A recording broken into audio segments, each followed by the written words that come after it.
সড়ক, মহাসড়ক ও রেললাইন অবরোধ করে আজও সারা দেশে বিক্ষোভ করছেন কোটা বাতিলের দাবিতে আন্দোলনরত শিক্ষার্থীরা। ওয়ালিউল্লাহ অলি, ডেস্ক রিপোর্ট। এখন জন্ম সনদ দিয়ে খোলো বিকাশ স্টুডেন্ট অ্যাকাউন্ট। নিজের বিকাশ নিজে কর। কোটা বাতিলের দাবিতে রাজশাহী বিশ্ববিদ্যালয়ের বিভিন্ন আবাসিক হলের শিক্ষার্থীরা মিছিল নিয়ে মেহেরচণ্ডী রেলগেট অবরোধ করেন। এতে ঢাকা থেকে ছেড়ে যাওয়া রাজশাহীগামী আন্তনগর ধূমকেতু ট্রেন হরিয়ান স্টেশনে এবং খুলনা থেকে ছেড়ে যাওয়া রাজশাহীগামী কপোতাক্ষ ট্রেন সারদা স্টেশনে আটকা পড়ে। বিকেল 4:30টার দিকে শিক্ষার্থীরা ক্যাম্পাসে ফিরে গেলে 5 ঘন্টা পর স্বাভাবিক হয় ট্রেন চলাচল। দুপুর 12টার দিকে রংপুর বেগম রোকেয়া বিশ্ববিদ্যালয়ের শিক্ষার্থীরা বিক্ষোভ মিছিল বের করেন। মিছিলকারীরা রংপুর ঢাকা মহাসড়কের মডার্ন মোড়ে গিয়ে সড়ক অবরোধ ও সমাবেশ করে। 1.5 ঘন্টা অবরোধের কারণে ঢাকা, বগুড়া, দিনাজপুর, কুড়িগ্রাম, লালমনিরহাট রুটের দূরপাল্লার বাস সহ শত শত যানবাহন আটকা পড়ে।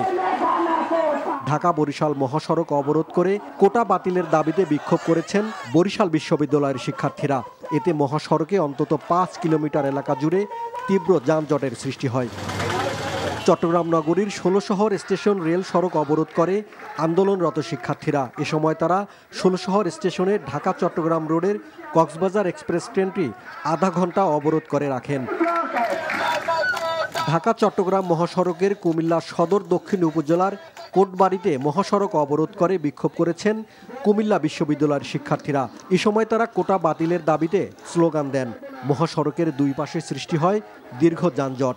এছাড়া কোটা বাতিল চেয়ে বিক্ষোভ মিছিল করেছেন খুলনা, ময়মনসিংহ ও যশোর সহ দেশের বিভিন্ন বিশ্ববিদ্যালয়ের শিক্ষার্থীরা। ওয়ালিউল্লাহ অলি, এনটিভি নিউজ ডেস্ক।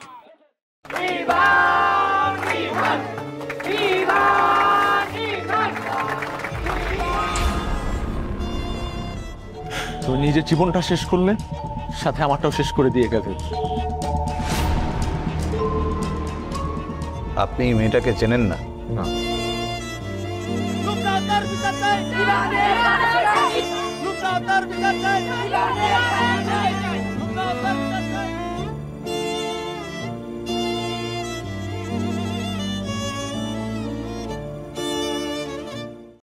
এখন জন্ম সনদ দিয়ে খোলো বিকাশ স্টুডেন্ট অ্যাকাউন্ট। নিজের বিকাশ নিজে কর।